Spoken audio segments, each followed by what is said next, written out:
বিএনপির কি শত্রু এনসিপি? আপনিই বলেন না, হোয়াট ইজ হ্যাপেনিং। আপনার কাছে মনে হচ্ছে কিনা? আমি এই নো নো নো, আপনি বলেন না। এইখানে যদি এনসিপি, তারপরে ধরেন বিএনপি, এদিকে ধরেন জামাত, তিনটা দলে মিলে আওয়ামী লীগ তারাইছে। তো এই তিনটা দলের কমন শত্রুই তো আওয়ামী লীগ। এখন দেখতেছি আমি এনসিপির সাথে বিএনপির বনে না, আওয়ামী লীগ আবার এনসিপির গোপালগঞ্জে তারায়। তাহলে দেখা যাচ্ছে আওয়ামী লীগ আর বিএনপির কমন শত্রু হয়ে যেতেছে এনসিপি। এই আলোচনাটা যখন শুরু হইলো গত ফেব্রুয়ারি থেকে, তো ফেব্রুয়ারি থেকে আজকে প্রায় অগস্ট চলছে। 5 তারিখের মধ্যে দিবে, ধরে নিলাম শেষ, টাইম শেষ, 5 তারিখে ঘোষণা দিবে।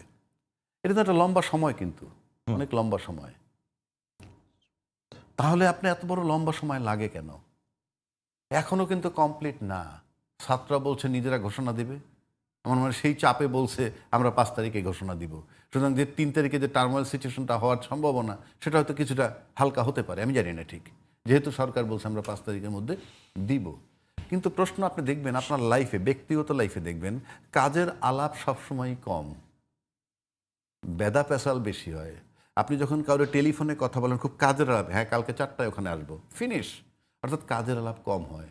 এই লম্বা সময়টাই বলে দিচ্ছে যে সংস্কার নিয়ে যে কাজগুলো হওয়ার কথা যেমনটা, সেটা যে আমরা শেষ পর্যন্ত, গতকাল পর্যন্ত টিভিতে দেখছি যে ঐক্যমত্য হয় নাই।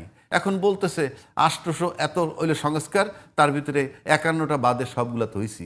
এই 51টা যদি মৌলিক ব্যাপার আইসা যায়, তাহলে তো আপনি ওইগুলো করলেই কি আর না করলেই কি? আপনি মৌলিক জায়গাটায় যদি আপনি একত্র হইতে না পারেন, একমত হইতে না পারেন, ওগুলো তো সব ভেস্তে যাবে। এবং আমার ব্যক্তিগত ধারণার কথা বলি, আমার কাছে যেটা মনে হয় যে এই সরকার যখন এই আলোচনাটা শুরু করে, তখন বোধহয় চিন্তা করছিল যে আমরা সত্যি সত্যি একটা জায়গায় যাব। কিন্তু যেহেতু লম্বা সময় দেখার পর আমি নিশ্চিত করে বলতে পারি সরকার হাল ছেড়ে দিছে, এবং এটা একটা টাইম কনজিউমিং হয়েছে। এবং আমার কাছে মনে হয় না যে সংস্কার বলেন, ঐক্যমত্য বলেন, সাকসেসফুল কিছু হবে।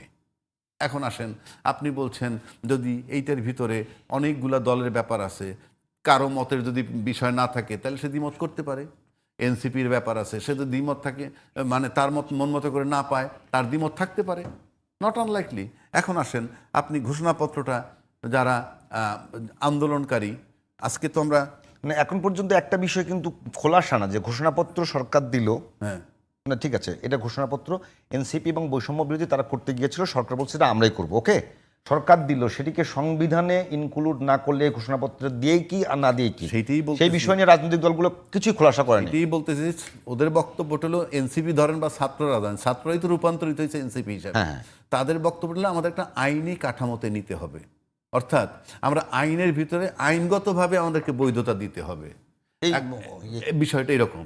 এখন আইনগতভাবে বৈধতা তারা দ্বিতীয় স্বাধীনতা বলুক, প্রোক্লেমেশন বলুক, এইটা আলটিমেটলি জিনিসটা তাই।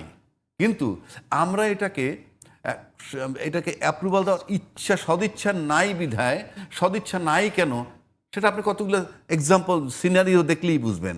যে আপনি যদি মনে করেন আপনি একটা দল, উনি একটা দল, আমি একটা দল, আমরা 3 দলে মিলে আওয়ামী লীগকে তাড়াইলাম, এতে তো কোনো সন্দেহ নাই। সবাই দাবি তো তাই করি, সবাই দাবি তো আমরা তাই করি যে সবাই মিলে আমরা করছি, একমত। এখন তাইলে আসেন, এইখানে যদি এনসিপি, তারপরে ধরেন বিএনপি, এদিকে ধরেন জামাত, 3টা দলে মিলে আওয়ামী লীগ তাড়াইছে। তো এই 3টা দলের কমন শত্রুই তো আওয়ামী লীগ।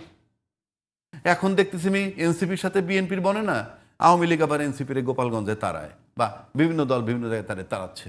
তাহলে দেখা যাচ্ছে আওয়ামী লীগ আর বিএনপির কমন শত্রু হয়ে যেতেছে এনসিপি। কথার কথা, আমি যা দেখি তাই বলি। আবার আপনি 1991, 1986 আওয়ামী লীগের সাথে জামাতে একটা মধুর সম্পর্ক কইরা, তারা জোট কইরা অনেক রাজনৈতিক কর্মকাণ্ড করছে।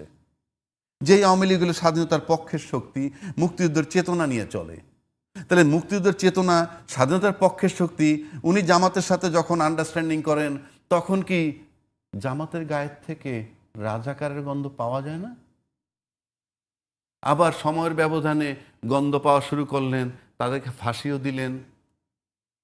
আমি কোনোটাই সমর্থন করি না, বিরুদ্ধেও না, কিন্তু দেখাইলেনটা কি?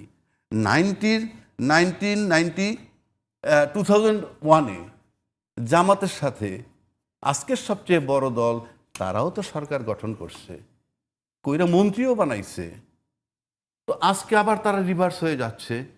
এখন রাজনীতিতে শেষ কথা বলতে কিছু নাই বলে কি এই যে আমার যখন যা মন চাবে তাই করব। আমি রাজাকারের সাথে আন্ডারস্ট্যান্ডিং করে যখন পুরো সরকার গঠন করে পরক্ষণে আবার বলবো আমি স্বাধীনতার পক্ষের শক্তি। আমি কিন্তু জিনিসটা তুলে ধরতেছি জাতির কাছে, আমি বিরোধিতাও না পক্ষেও না, এটা খায় কি না মানায় কি না। সে কারণে আমি বলছি আজকে জামাত বিএনপির সাথে বনতেছে না, বিএনপির সাথে এনসিপির বনতেছে না ফর এক্সাম্পল, আবার আওয়ামী লীগের সাথে এনসিপির বনে না, আওয়ামী লীগের সাথে জামাত বনে না, আবার এনসিপি বিএনপি জামাতের কমন শত্রু আওয়ামী লীগ, আবার এই তিনজনের ভিতরে ফাটল। আপনি কিভাবে এক জায়গায় আসবেন? আপনার ডিপ্লোমেসি থিওরিতে কি হয়? শত্রু শত্রু আমার বন্ধু। আপনার কাছে কি কোথাও মনে হয়েছে যে আওয়ামী লীগের ব্যাপারে কেউ একটু সহনশীল? কোথায়? হ্যাঁ, আওয়ামী লীগের শত্রু এনসিপি, আওয়ামী লীগ বিএনপির প্রতিপক্ষ এনসিপি, রাজনৈতিক প্রতিপক্ষ, কিন্তু বিএনপির কি শত্রু এনসিপি? আপনিই বলেন না হোয়াট ইজ হ্যাপেনিং। আপনার কাছে মনে হচ্ছে কিনা? আমি এই না না না, আপনি বলেন না। আপনি তো এনসিপি, জামাত এবং বিএনপি এই তিনটা দল মিলে একটা স্টেক হোল্ডার হবে এখন বর্তমান রাজনীতিতে। একটা স্টেক হোল্ডার হওয়ার কথা, তিনটা দল মিলে একটা রাজনৈতিক স্টেক হোল্ডার। প্লাস এইরকম পলিটিক্যাল ক্রাইসিসের মধ্যে বাংলাদেশের মতো জায়গায় আর্মি একটা বড় স্টেক হোল্ডার। কারণ আমাদের ওয়াকারুজ্জামান সাহেব একটা বড় বিরাট রোল প্লে করছিলেন এই অভ্যুত্থানের সময়, একটা রোল প্লে করছেন। সবশেষে উনি আন্দোলনের পক্ষে একটা জায়গা নিছেন, অবস্থান নিছেন। সুতরাং উনি একটা স্টেক হোল্ডার, আর সরকার নিজে একটা স্টেক হোল্ডার। এই তিনটা সমন্বয় হইলেই হয়ে যায়। আদৌ কি আমরা তিনটা সমন্বয় দেখছি? সমন্বয় আমরা দেখতে পাচ্ছি না। একটু আমরা হাসান মামুন আপনার